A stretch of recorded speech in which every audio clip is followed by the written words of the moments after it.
Je viens de recharger en eau le bac. On est seulement 3 jours plus tard de la dernière fois où je l'ai rechargé. La température est environ de 30 degrés, donc maintenant il faut que je le recharge tous les 3 jours.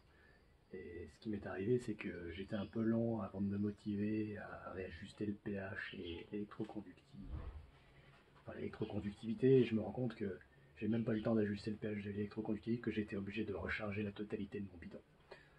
Donc je suis dépassé quoi, je sais pas comment je vais gérer, je sais pas ce que deviennent ces minéraux, ils peuvent pas consommer l'engrais aussi vite qu'ils boivent l'eau, c'est pas possible. Je dois réfléchir là-dessus. Ces espèces d'étiquettes jaunes là pour arrêter les mineuses ont l'air de quand même assez bien marcher. On voit tous ces points blancs, c'est des mineuses qui ont été prises au piège. Ça m'en désigne quand même une bonne partie. C'est plutôt encourageant. Donc je vous confirme qu'après chaque remplissage, il faut remettre les 65 ml d'engrais dans mon cas.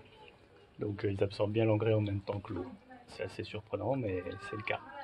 L'acidité semble être automatiquement régulée dès qu'on met l'engrais, donc j'ai pas besoin de réajuster l'acidité à chaque fois. Je vais tenter une autre approche en fait par rapport au système hydroponique. Je vais le remplir maintenant avant que le bidon soit vide, comme ça je pourrai voir quelle est la déperdition de minéraux. Cela fait 4 jours, on est avant le remplissage et le bidon est déjà à moitié vide. Je viens de le remplir à bord. Maintenant je vais mesurer son électroconductivité et son pH. Voilà, l'électroconductivité est de 0,87, elle était à 2 avant. On avait vidé la moitié, donc les minéraux sont bien consommés en même temps que l'eau. Ou alors ils se déposent quelque part, mais j'ai plutôt l'impression qu'ils sont effectivement consommés.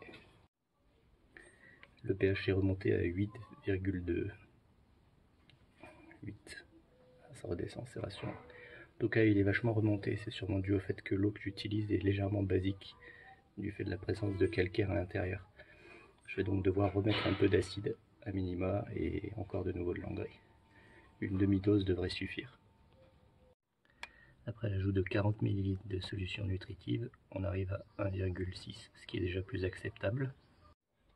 Pour ce qui est du pH, on est bien en dessous de 7, davantage vers 6. Mais ça reste encore un peu haut.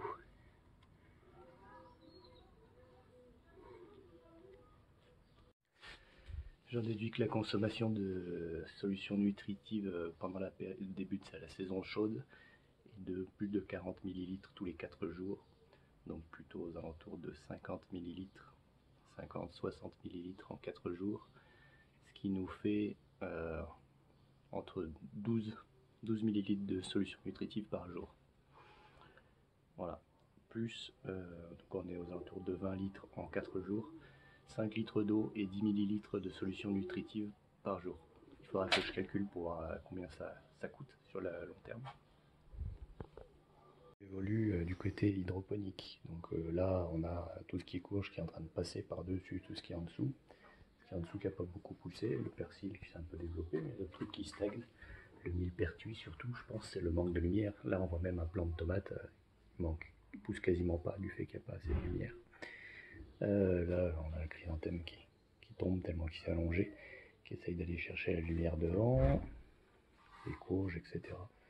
C'est bizarre de constater qu'il y a des courges qui explosent. Alors, on voit tout ce qui bouge là quand je tire sur celui-là, et d'autres qui poussent quasiment pas. De ce côté-là, on voit que c'est la grosse invasion aussi. Il a fallu attacher les tomates plusieurs fois, sinon elles tombent. Évidemment, j'avais pas prévu les choses, donc ça pousse super bien les tomates, il n'y a aucun souci. On commence même à voir les premières petites tomates apparaître. Là, chose étrange, on a une courge mais qui ne s'est pas développée. Et là, à contrario, on a un petit rond qui s'est vachement développé là tout le long jusque là. On a le cardon mais il ne fait pas encore de fleurs.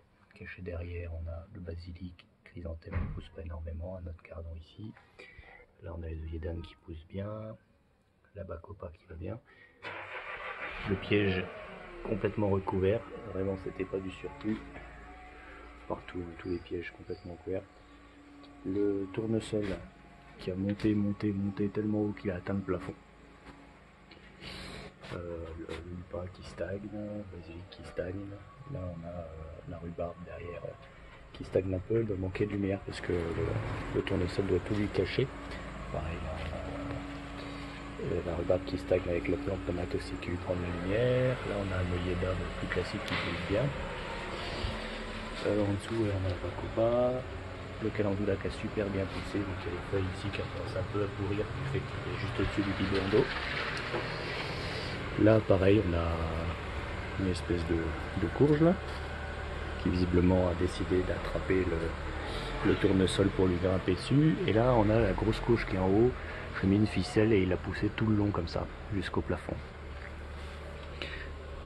Globalement, à force de remplir ses bacs et de redoser l'engrais, je commence à le faire au pif en fait. Juste en voyant la quantité d'eau que je mets, j'arrive à deviner combien d'engrais il faut que je mette pour avoir à peu près l'électroconductivité désirée. Donc on s'y habitue, à la fin on n'a même plus besoin de mesurer pour doser. Voilà. Le petit truc qu'il faut quand même souligner, c'est la perte de contrôle en fait. Clairement, je contrôle plus rien. Normalement il faut tailler les tomates, mais regardez, c'est la jungle. Je ne sais plus quelle branche est à qui, ça a complètement explosé. Pareil, ils se grimpent les uns sur les autres. Là, ça va par terre, je l'ai vu sur le côté avant, ils traversaient l'entrée. C'est la perte de contrôle. Au bout d'un moment, les plantes sont beaucoup trop grandes et on contrôle plus rien. Et ça, c'est difficile à voir venir parce qu'au début, on a nos 50 plantes dans nos tuyaux, on se dit que tout va bien, qu'on contrôle, et puis en fait, c'est exponentiel, ça accélère, et puis boum, ça explose, et à la fin, on contrôle plus rien, et c'est la jungle. Un bon truc à savoir quand même. Nouveau petit problème, si on regarde ce tuyau là, on voit une traînée blanche tout le long. Vous voyez. Et en fait, ici, si on regardait une goutte, j'ai donc une nouvelle fuite qui est apparue. C'est totalement mystérieux, ça vient juste d'arriver. Soit c'est les racines qui creusent, soit c'est l'eau qui se remplit davantage et qui arrive à atteindre un nouvel endroit qui a toujours fui. Je sais pas.